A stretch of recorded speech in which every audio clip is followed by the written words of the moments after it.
may gusto ka pa sa'kin, mas mabuti nang magkaliwanag ka. Ay nako, ano ba yan girl? Yan ka na naman kasi puro ka pake, may halatado ka na. Mga tingin mo palang sakin, listado ko na, kabisado kita. Pero wag ngayon, ibang iba ka.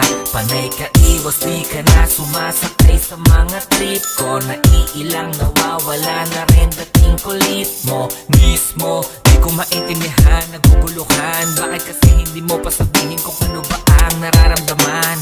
Nagdinasan na nagkakaganito, nakakalito, nakakatuliro, nakakaturete, nakakapabebe, naiinis na ako sa'yo. Ay nako, pati mali siya lang naman ako. Malay mo, ikaw lang di naman ang siyang ginugusto. Kaya sabihin mo na, kung ililihin mo pa, baka tayo'y maguluhan. Sige,